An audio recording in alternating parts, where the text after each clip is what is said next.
Hey, are you planning to visit us for the new year? Yay, I think I'll come. By the way, it's been about a year since I started sending you money, hasn't it? Thank you for the $200 every month. The electricity and gas are still off, but because of your rent support, I've managed to get by. What? I've been sending you $2K every month, haven't I? $5K. What are you talking about? My mother lives in an apartment with an incredibly low rent of $200. For certain reasons, I've been sending her $2K every month for about a year. But it seems that money hasn't been reaching her. When I investigated where the money was going, I discovered it was being funneled into someone else's account. The idea that someone was tampering with my mother's money made my blood boil. Because of this theft, my mother has had to endure a life where even basic utilities like gas and electricity were cut off. I decided to teach the culprit a lesson. They need to understand what it means to mess with $2K a month, an amount far from modest as a remittance. My name is Brittany. I'm 50 years old and work as a consultant. The reason I chose this career stems from how I was raised. My parents, Shirley and Frederick, ran a small metalworking business in a rural area. It wasn't a big company, just my parents and a handful of employees. Mom's favorite saying was always, "Our finances are tight, so don't expect much." Still, while luxury was out of reach, our family of 3 lived comfortably enough to afford me a college education. Although Mom constantly claimed the business was struggling, her words seemed a bit exaggerated. Dad, Frederick, also had a mantra he lived by. In this day and age, you need to learn how to survive on your own. He drilled this into me from as early as elementary school, and honestly, I grew to resent hearing it. Growing up watching my parents struggle with their business and constantly being told to become self-reliant, I ended up pursuing a career in consulting. Of course, when I graduated college and was ready to enter the workforce, I considered helping out at my father's company. But Dad shut that idea down immediately. No way. Once you graduate, get a job, and move out, he demanded, practically pushing me out of the house. At the time, he never explained his reasoning. Looking back, though, I think I understand. He probably realized that helping out in his struggling business would only lead to hardships for me. He also seemed determined to close the company once his generation was done with it, meaning I'd have to find a new job once he retired. His insistence on kicking me out wasn't mere coldness. It was his version of kindness. Still, there were moments I questioned whether his approach was just tough love or unnecessary harshness. Don't worry about us. Stop calling all the time. Just visit once at the end of the year. That's enough. Even after I started working, just making a phone call home would earn his scolding. I wasn't trying to bother them. I was just curious about how they were doing. But Dad's stand on your own philosophy extended well into my adulthood. Perhaps he thought I'd start venting about my job woes or something, and he wanted no part of it. Frustrated by his reactions, I decided to throw myself completely into my work. 4 years later, I heard a colleague was leaving because she was getting married and having a baby. That's when it hit me. All my life, I'd been following my father's words, focusing on studying and working hard. I don't regret the path I've taken, but at this point, my number of boyfriends matched my age. 0. Is this really the life I want? Dad always said to learn to stand on my own 2 feet. But surely he didn't mean for me to live my entire life alone, did he? I felt that if things continued this way, I'd never get married, nor would I ever be able to give my parents the joy of seeing their grandchild. Seeing the radiant expression of a colleague who was leaving work due to pregnancy, I suddenly felt an overwhelming sense of urgency. I was still only 26, so there was still time. I wanted to take action immediately, but having never been in a relationship before, I had no idea where to start. Was love something you could achieve just by trying? That's where I started. The first step for someone like me, with zero romantic experience, was to study. Just like tackling math or chemistry, I began reading dating how-to books. Unsurprisingly, this approach didn't lead to any breakthroughs, and time passed with no progress. I began feeling even more desperate, noticing my growing anxiety. A friend introduced me to someone they knew. That person would later become my husband, Alexander. There's this pizza place nearby that opens at 11 p.m. and sells out in 3 hours. Want to check it out before heading home? I'm already full, and I have work tomorrow, so I should probably head back. Don't worry, they have small-sized pizzas, and if we leave now, we'll still catch the last train. Ignoring my hesitation, he began walking toward the pizza place. Alexander was a high school graduate who worked in sales. He was cheerful and a bit of a joker. As someone who had spent her entire life buried in studies and work, I couldn't help but admire his spontaneity, something I lacked. Before I realized it, we were dating, being entirely inexperienced in love. I hadn't even noticed the flow he had gently orchestrated. 1 year into our relationship, we got married. A year after that, we welcomed our son, Ray, into the world. Going from being completely inexperienced in love at 26 to marriage and motherhood in just 2 years was something I never expected. Life, as they say, is full of surprises. I have a marriage, a child, and a career. My life feels like it's on the right track. But after Ray's birth, my husband and I faced a major turning point. You're planning to go back to work after maternity leave, right? Of course. You're not going to suddenly tell me I can't, are you? Nope, not at all. I know how much you love your work. Actually, I have a suggestion. A suggestion. What is it? Between your consulting job and my sales position, you make way more money than I do. So what if, once Ray gets a little older, I quit my job and become a house husband? Quit your job?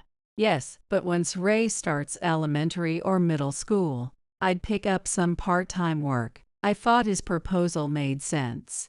If Alexander handled things at home, I could fully focus on the work I loved. While house husbands weren't very common yet, I knew they were becoming more accepted with changing work dynamics. And the fact that Alexander himself was suggesting it made it even better. All right, if that's what you want, let's do it. Great. Leave the house and Ray to me. I never imagined my husband would become a house husband, but it was clear that Alexander possessed something I didn't. He worked hard at parenting, allowing me to focus entirely on my job.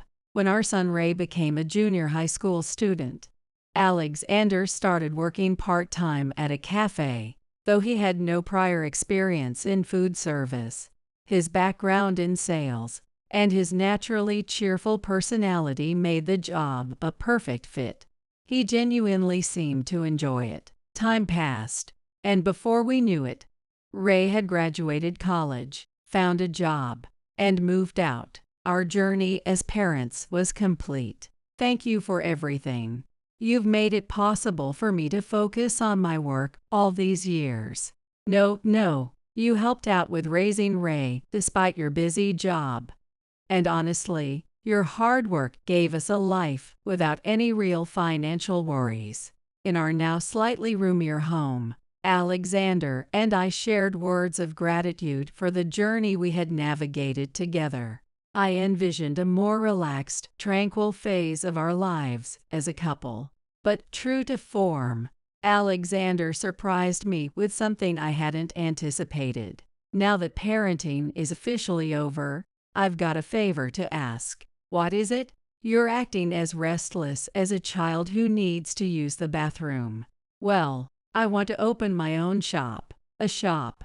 Alexander had a habit of coming up with unexpected ideas, leaving me baffled. But more often than not, his ideas weren't reckless, they tended to lead to good outcomes. So I took a deep breath and let him explain. I've been working at the cafe for nearly a decade now, and I've always dreamed of having my own place someday. And look, I'm 51 already. If I don't take the leap now, I may never get another chance. I get that you want to open a shop. But what about the money? We have some savings, but it's meant for our retirement. I'd rather not dip into it. Don't worry. I'm planning to take out a loan. The owner of the cafe I work at has done it before and is introducing me to their contact. Plus, I've saved up a bit myself over the years. So you've got resources to lean on. I crossed my arms and furrowed my brow, lost in thought. Alexander had been working at the cafe for nearly 10 years, so he undoubtedly had the skills for the job. However, having the skills to do a job and having the skills to manage a business were entirely different things. As a consultant, I understood how challenging running a business could be. It was far from easy. That said, Alexander had given up his own career to focus on raising our son. Now that he had found something he wanted to pursue, I couldn't bring myself to block his path. As someone who loved my own work, I didn't want to deny him the chance to follow his passion. All right. If this is something you're determined to do on your own, I won't stop you. You've already made sacrifices, and I think you should follow your passion. Really. Thank you so much. Alexander did a fist pump, celebrating like an excited child. Seeing how happy he was made me feel happy too. But this decision would mark the beginning of regrets. With Alexander starting his own business, I thought we would both focus on our work and build a fulfilling life together as a couple. However, that vision was interrupted when I was struck by an unexpected misfortune, forcing our fulfilling life to be postponed. My part of the company paperwork is done. All that's left is helping Mom move. Alexander will help with that too. Thank you, both of you. I know you're busy. What are you saying? You'd struggle doing it all alone. There's so much to handle, and you'll want to relax once it's over, right? Mom and I stood before my father's now empty company building, a wave of bittersweet nostalgia washing over us. This marked the end of the business that had been such a large part of our family's story. About 10 months after Ray moved out, during the winter, my father passed away unexpectedly from thermal shock. We had already been preparing to close his company, so after his passing, I helped Mom shut it down completely. During the cleanup process, it became evident just how dire the financial situation had been. While I had grown up comfortably, able to attend college without any worries, it turned out my parents had been managing things behind the scenes, shielding me from their struggles. They must have worked tirelessly to ensure I wouldn't feel insecure or burdened by their difficulties. After the company was closed, Mom was left with about $60K in debt. She decided against filing for bankruptcy because there were sentimental items she didn't want to part with. Instead, she planned to pay off the debt slowly. Now living alone, she no longer needed such a large house and opted to move to a cheaper apartment. When Alexander and I saw her new place, we were stunned. Wait, is this really where you're moving? Yes, it is. The building belongs to an old acquaintance from the company days. They gave me an already low rent for an even lower price, just $200 a month. Isn't that amazing? Sure, the rent is cheap, but, Mom, are you sure this is what you want? It's perfect for me. The building may be old, but the unit is on the first floor, so no stairs to climb. Plus, it's close to the supermarket, the bank, and the hospital. You can't beat that. Mom beamed with pride over her new home. She was right, the location was ideal for a woman in her 70s. But the apartment itself was small, cramped, and lacked a bathtub. It reminded me of those exaggerated depictions of poverty you'd see in novels. Yet here it was, right before my eyes. As Alexander and I stood dumbfounded, Mom began moving her belongings into the room. Despite our hesitation, we joined her in unloading the boxes, still processing the reality of it all. After finishing moving the boxes, I decided to try once again to persuade my mom, even though she had already refused. "Hey, Mom, why don't you move in with us after all? Alexander is okay with it too." "That's right. Living here seems a bit. You two young ones might not know this, but back in the day, this is what most places were like. It's nostalgic and feels just right to me." "Well, but things are different now compared to when you were younger." "How rude. I'm still full of energy, you know." "That's not really what I meant. I know what you're trying to say. But Ray just moved out, and you and Alexander are finally getting to enjoy time together as a couple. If I moved in, I'd feel like I was imposing. I'd rather stay on my own. Besides, Frederick always told you to learn to live independently, didn't he? How can I, as your mother, not practice what I preached?" Mom dismissed our concerns with a laugh and what felt like a string of excuses. I knew this stubborn side of hers all too well. Once she made up her mind, no amount of reasoning could change it. It was probably that strong-willed nature, a trait common in business owners, that drove her. Normally, I would have given up, but this was one time I couldn't back down. I decided to propose a compromise. "Mom, you're planning to live off your pension now, right? And since you'll be repaying your debts, at least let me send you some money." "That's not right. It's your hard-earned money, so you should use it for yourself. Then I'll use my money however I like, and I'll choose to send it to you." "It's my decision, isn't it?" "Now you're just being cheeky." "Call it cheeky if you want. At least until your debts are gone. Once those are paid off, things will get much easier." "Right, well that's true, but then it's settled." For the first time, I managed to win an argument with Mom. If I had tried to have a proper discussion, Mom would never have agreed. So I skipped over all the details like the amount and the method of sending the money, and decided to push through with the remittance plan forcefully. However, in doing so, I also ended up skipping the step of discussing it with my husband. On the way home after helping Mom move, I apologized to Alexander. "I'm sorry for deciding about the remittance without talking to you first. It's fine. I think it's a good idea. But when you talked about opening your shop, I told you we shouldn't touch our savings since it's meant for retirement. Now I'm saying we should send money to Mom. I'm spending the money I've saved for my shop, so it's the same thing. You earn that money yourself. If you want to use it to help your mom, that's your choice. Don't worry about it. Thank you." "So about the amount, I think it's better to pay off her debts quickly. How about $5K a month until the debt is gone, and then reduce it to around $800 a month? What do you think?" "Wait, $5K a month?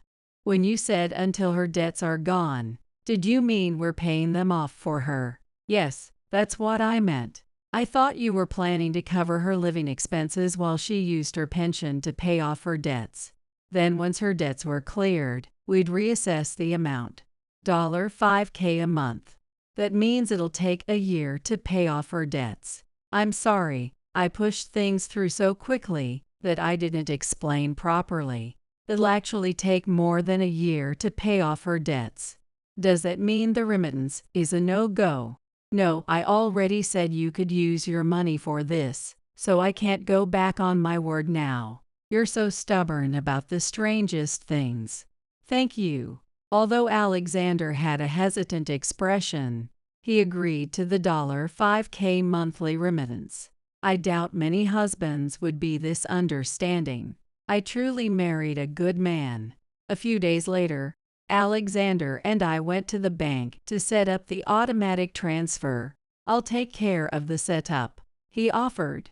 And just like that, Mom would receive $5K every month. On the first transfer day, I checked the bank book. The record of the transfer was there, so it seemed everything went smoothly. Since this was the first transfer, I thought it was necessary to confirm that the money had properly reached Mom. I decided to call her to check. Hi Mom, I sent the first remittance today. Did the money arrive? Yes, it's here. Given the large amount, mentioning it directly felt awkward. I also figured saying it out loud might make Mom feel self-conscious, so I avoided mentioning the $5K figure and kept the conversation casual. Mom, too, didn't bring up the amount. She was likely reading the atmosphere and matching my approach. It's been about a month since you moved. How's life in the new place? Are you finding it inconvenient? Honestly, not at all. Don't worry about me. Just focus on your own life and work. I was just trying to check in, but Mom ended up scolding me instead. She seemed to be becoming more like my father. Taking her words to heart, I decided to keep my contact with her to a minimum. About 4 months passed, and as summer rolled around, I started worrying about her again and called her. It must be hot in the countryside. Are you managing to stay cool and avoid heat exhaustion? I told you, I'm fine. The real question is, are you managing okay with work? Mom seemed to be doing just fine, so my worries appeared unnecessary. While I thought I should be more attentive to her, other concerns were starting to occupy my mind. For now, I decided to rely on her words and ease my focus on her. You've been planning to open your shop for almost a year now. How's it coming along? I can't find the right location. Without a location, I can't finish the business plan. And without that, I can't secure the funds.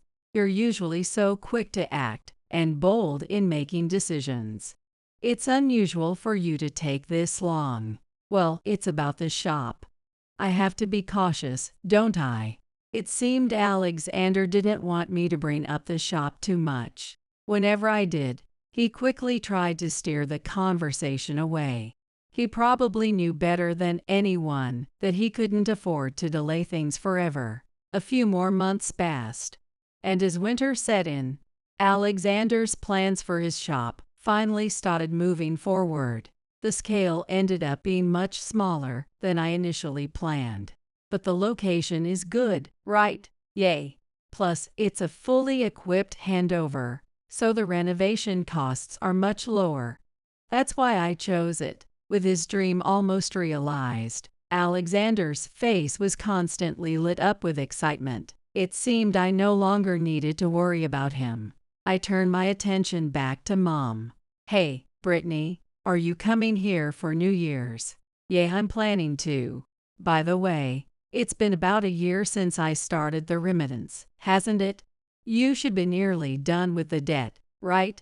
After the new year, we'll need to deal with that other thing. Let's talk about it then. What kind of joke is that?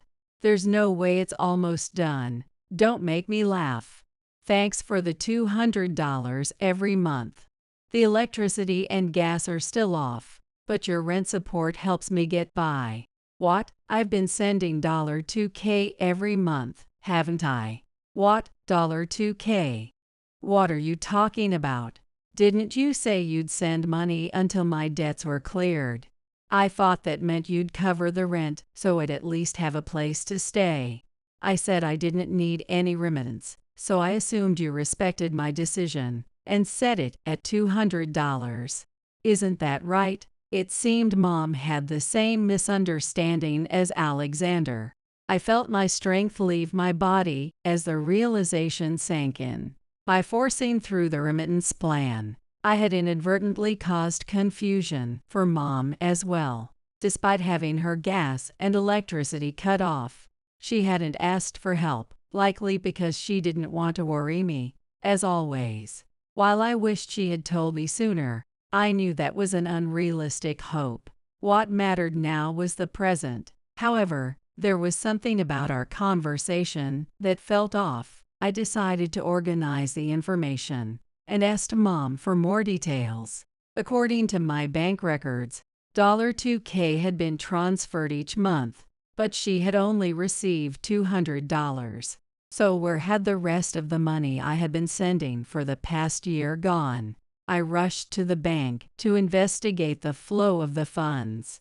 It turned out the money had been diverted into someone else's account. Someone had been stealing from her remittance. Because of this theft, Mom had been forced to live in conditions where even her gas and electricity were cut off. As I left the bank, I clenched my fists tightly in anger. That evening, I decided to talk to Alexander about his shop. So, how's the shop coming along? Has the construction started? The tenant agreement is signed, and the construction has just begun. The plan is to open next month. And what about the finances? Are you set there? I've set aside about $40K for opening costs and another $40K for operational expenses. I kept costs low by choosing a smaller location and an existing setup, so the start-up costs weren't too high. The operational budget feels a bit tight, but I'll make it work. Alexander's expression was one of determination, but I already knew the truth behind it. He was building his castle, yet he was blind to the fact that he was a naked king. It was time to confront him with the reality. Did you manage to secure the loan? Yay, about $60K, I think. $60K out of the $80K. Are you sure that money was actually borrowed? Of course it was. Otherwise, I wouldn't have been able to sign a lease or start construction, would I? Are you sure it wasn't stolen instead? Well, I'm sorry. Alexander immediately realized that his lie had been uncovered. Without offering any excuses, he admitted to what he had done. How did you redirect my money into your account? Remember when we went to set up the transfer? I submitted the forms, right? While you weren't looking, I crossed out the original account details and wrote in my own. And that went through. The clerk asked me to rewrite it properly, but didn't say anything about the account number I changed. They processed it without issue. I felt a headache coming on from his foolish actions. The bank wasn't at fault here. This type of paperwork should have been handled personally, and leaving it to Alexander was my mistake. Besides, since we were there together, and I, the account holder, was right beside him, it wasn't surprising the bank accepted the form. I can already imagine the answer, but I'll ask anyway. Why did you do this? I tried applying for a loan, but I was denied. So you took money from Mom's remittance. The total over the past year is about $60K. And that's what you're using to open the shop. I'm really sorry. I said I'd open the shop on my own, so it was hard to admit I failed the loan application. I gave in to temptation. I just couldn't let go of the dream of opening my own shop. And what was your plan after the shop opened? I thought I'd save up the $60K while running the shop and return it to you. Then come clean and apologize. Did you really think you wouldn't get caught? I figured you didn't talk to Mom much or visit her more than once a year, so it wouldn't come up right away. And if it did, I'd admit the truth and start repaying the money then. If he had just been honest with me, I could have formally become the owner on paper and allowed him to run the shop. But instead, he chose this foolish, reckless route. The sheer absurdity of his plan left me dizzy, almost to the point of fainting. It was no wonder his loan application had been denied. Surely, his business plan must have been sloppy. $60K wasn't borrowed. It was stolen, wasn't it? And you're planning to save and return it. How long do you think that will take? And do you think an apology will suffice? Mom said her electricity and gas have been cut off since this month because of you. What? Has been struggling that much? Without electricity and gas, how can she live?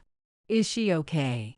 I've already paid the bills, so she can use them now. But seriously, who do you think is responsible for her suffering? I don't want you worrying about her. Thinking about Mom's situation reignited my anger toward Alexander. I found myself clenching my fists again. I needed to put an end to this before I completely lost control. So what are you going to do about the money? The shop construction has already started, so I'd like to use the $40K in opening funds as planned. But for the operating funds, I'll return $20K for now. I'll use the remaining $20K to start the shop, then repay the rest over time. I know I'm asking for a ridiculous favor, but I've already signed a lease and started construction. Please, let me open the shop somehow. You'll return $20K first. Fine, that's acceptable. Really? Thank you.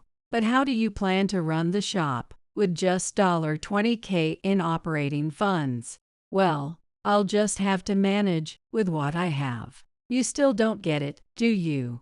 When we talked about the $5K remittance and Mom's $60K debt, you said it would take a year to pay it off. Do you remember me saying it would take more than a year? That's because of interest, right? But it shouldn't be a significant amount, should it? What are you talking about? Sending such a large amount clearly incurs gift taxes. Gift taxes. Are remittances subject to gift taxes? Regular remittances for living expenses aren't taxed, but an amount like $2K per month clearly exceeds what's considered living expenses.